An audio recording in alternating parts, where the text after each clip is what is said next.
We are what we eat. Maligayang araw ng linggo mga kapanalig.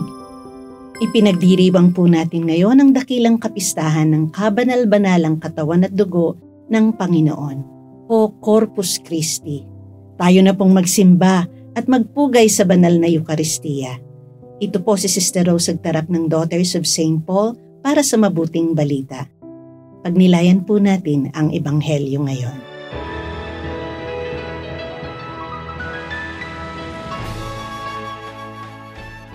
Sa unang araw ng piyesta ng tinapay na walang lemadura, nang kinakatay ang mga tupang Pampaskwa, sinabi kay Jesus ng kanyang mga alagad, "Saan mo kami gustong pumunta para maghanda ng hapunang Pampaskwa para sa iyo?" Kaya ipinadala niya ang dalawa sa kanyang mga alagad sa pagsasabing, "Pagpunta ninyo sa lungsod, sasalubungin kayo ng isang lalaking may pasang isang bangang tubig.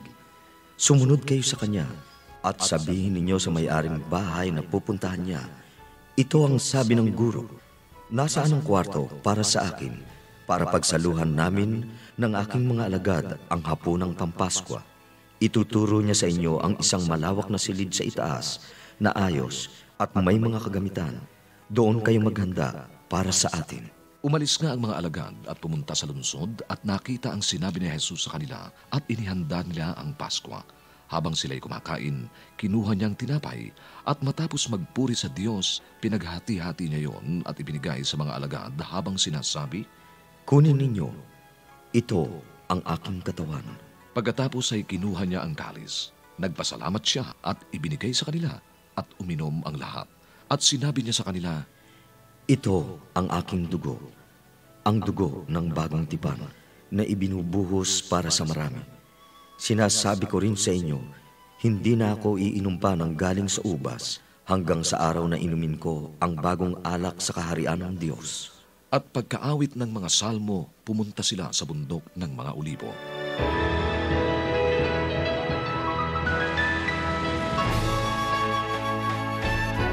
Ipinapaliwanag sa atin ng Catechism of the Catholic Church na ang Eucharistia ay the source and summit of Christian life. Sabi naman ng Lumen Gentium, the Holy Eucharist is the center and culmination of Christian life.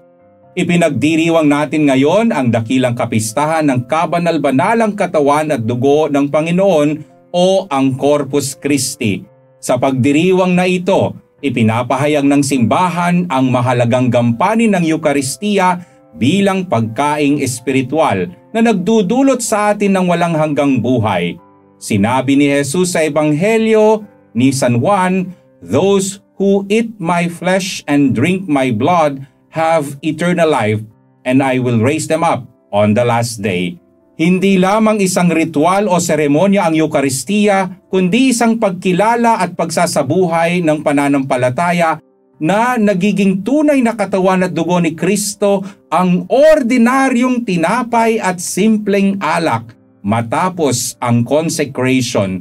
Nakakalungkot lang isipin at makita na araw-araw nakikibahagi tayo sa pagtanggap ng katawan at dugo ni Kristo sa komunyon, ngunit tila walang nangyayaring maganda sa ating buhay. We are what we eat. Ito ang hamon sa atin ng pagdiriwang na ito, ang maging presensya ni Kristo para sa ating kapwa. Naway patuloy tayong lumago sa pagpapakabanal at pagmamahal, nang sa gayon masabi sa atin ng ibang tao na nasasalamin si Kristo sa ating buhay. Mga kapanalig, support our Paulines mission. Subscribe, like, and follow Paulines on our social media accounts. Donate through our donations channels to help us continue our ministry. Ipadala po ninyo ang inyong mga intensyon at kahilingan at makakaasa kayo na isinasama namin kayo lagi sa aming panalangin araw-araw. Ito pong muli si Sister Rose ng Daughters of St. Paul na nagpapaalala ng bilin ni San Pablo. Magalak kayong lagi sa Panginoon. Ipadama ninyo sa lahat ang inyong kabutihang loob. Huwag kayong mabalisa tungkol sa anumang bagay. Sa halip, hingin ninyo sa Diyos ang lahat ng inyong kailangan sa pamamagitan ng panalangin may pasasalamat. At ang ang kapayapaan ng Diyos na hindi kayang maunawaan ng tao ang siyang mag-iingat sa inyong puso at pag-iisip dahil sa inyong pakikipag-isa kay Kristo Jesus.